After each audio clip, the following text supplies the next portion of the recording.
Greetings friends and welcome to another build, and today we're going into building a monster cage. Why? Because I can! It looked like fun. Right off the bat, down here on my website you will find the download link for this file. Now the template file will have in there listed a whole bunch of extra things like how much of this 3/4 inch you need, how much of an 1.5 inch you need. It'll all be listed on the file, so I'm not going to go over it because the file, you need it to print. You need to print it out to build this thing. Now, right off the bat, when I built this, I put together the upper arm piece, and then I spray glued it to some card because you're going to be copying this one 8 times. You need a little bit more of a basis so it doesn't have to be that big of an issue. I'm building this all out of, what is it? Not 3/8 inch foam. It's a little bit thicker. It's this stuff that I found it, and it's very close to the 3/8, but what is it? 3/8, maybe it's 1/2 inch. So the template's going to be set up for 2 different sizes here, 1/2 inch and 3/8. Just depending on what you're doing, you'll just make these gaps here just a little bit smaller. Now, to get right into it, you go through, you cut them all out. You're going to need 2 of these, like I said, listed on the template. Now, this here is a little bit more particular. This is for when we build this part here. And you're going to need to make 8 of these. But when you go to make them, you'll trace them all out of a single strip. And then when you cut, you want to cut these angles here at about 25 degrees. And what it does is it makes sure that everything lines up and works out so you can glue them all together with contact cement to make this lovely little upper thingamabobber. So you're just going to go through, cut out all those pieces. You can do it all at once, or you can do it in here and there.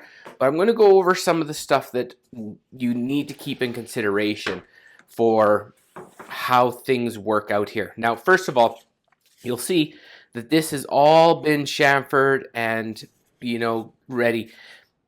The chamfering is done first, and then you'll use a rotary tool to knock that surface off of this stuff. In little notch you want to do there. You'll explain that one after. But you want to get these as clean as possible. Since this was red and black, I spray painted it black when I was done and got all the chamfered edges ready. So I'm just going to quickly show how about going about chamfering them.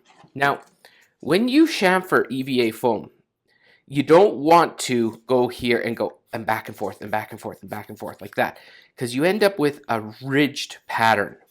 When you do this, you want to have a really sharp knife, and you want to do this as a single pass. And you'll see now that you'll end up with a really nice, it depends on what you want. I wanted this to be a little bit more clean. Even though I did move the knife here and there, for the most part, all of these slopes are nice and clean. And you'll just keep on doing that. Now, you'll find that this EVA foam destroys knives. It so dulls them off. So I keep a leather strop around. And what I do is I just, every once in a while, I'll take my knife and I'll resharpen it. I'll hone it actually on that strop. So I go through and it's just razor sharp again. To the point where each one of these, I was sharpening off that knife every time. As you can see, it just makes such a big difference. Now, when you're going to go make these rings here, and everything here is kind of the same process. You're going to take it and you're chamfering off the edges. Only do the front edges on the vertical rings for the actual cage. And then I just use a Dremel to knock down the surface over and over again. The amount of weathering you want to do is up to you, but you're going to have to build 2 of the bigger rings and 1 of the smaller rings. Now, how to join these is a bit, not tricky, but I've got a neat trick that I go about doing. Look at this. I can't even find my joint. It's right there. There's my joint. And you can barely see it. Now, because of how this foam is, you're going to be taking strips like this, and you're going to be making it into the actual round piece. There's going to be less tension on it than this one is because this is a short one. So what you're going to do is you're going to measure from flat to flat, and you'll put a mark on here. Now, once you've got that all done, whatever overlap you have left is good, because you're going to take the knife and cutting at, this is going to be a bit hard because this foam really wants to spring on me, cutting at an angle at any point. Once you've got those lines marked up, You can cut at a nice, decent, steep angle. And what'll happen is you'll end up with two perfectly cut slopes. Gives you more surface area to get the contact cement onto, and then once it's dry, you'll join it, and like that, you will have your circles. Now, once you've got all those kind of joined and chamfered and built, you're off and running. We're going to be going through and getting this thing assembled, but we'll go over one last thing, is the base here. So using the big template, you're going to cut out the base, and you can see I took my rotary tool and really mucked this thing up. I'm going to show you the bottom. Still red because I ran out of spray paint, but this sits on a flat surface. If you make this thing hang, if you want to have it as a hanging cage, you're going to have to paint the bottom. Now, you'll see here that we've got this outside ring here, and this is 1.5 inches, tread exactly the same way as before.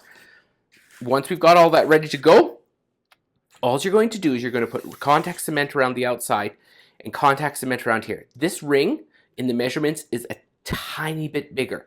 What it does is it allows you to get this into place and then force it onto the contact cement to get this thing all bound up together. And that'll create your base. And I'll be right back, and we're going to talk about how to assemble this thing.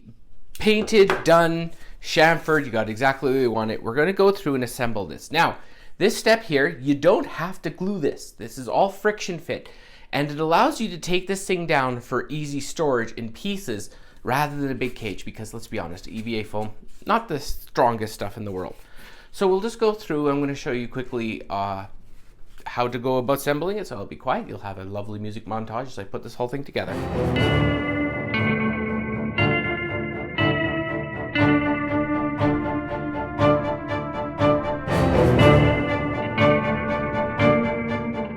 I'm going to go dry brush this thing now to get a nice silver finish on it, but as you can see, it holds together really nicely and comes together really quick, slick. So I'll be back after I finish dry brushing this, and we'll just talk about anything else that I encounter. See you in a few. Final steps here. I went through, dry brushed this whole thing silver. You can be pretty aggressive with the silver dry brush and actually leave like splotches. It adds to the character of it. Then using a natural sea sponge, these things are great, and a little bit of my, what is this one? Red ochre, and some brown over there. I went through and added some rust effects to this. Initially, I was not going to do it rusty, but then I realized that the pins here, I didn't have any spray paint left, so I had to do them brown. So I added brown to the rest. It's all about, you know, adapting and overcoming. Regardless, this is the finished cage, all done, and it looks fantastic. If you're going to hang it, you'll want to put in a chain mount up here. Not a big deal, but the whole thing is light as air. It's great for that sense that since it's EVAfoam, you don't have a lot of weight. Regardless, it's a pretty cool prop, and it has lots of things you can do with it. Doesn't necessarily have to be a cage for like Hoots the Owl here. Regardless, thanks so much for hanging out. I've got some interesting videos coming up, some 3D printed stuff coming in the week, not for the weekend. I'm trying to keep that set for actual handmade props. Regardless, thank you very much for hanging out. Remember, if you like, subscribe. It all is very much appreciated. And a big thanks to my patrons who help me, you know, keep this thing going where everything's getting expensive. Anyways, catch you all next time. Have a good one. See you on the next video.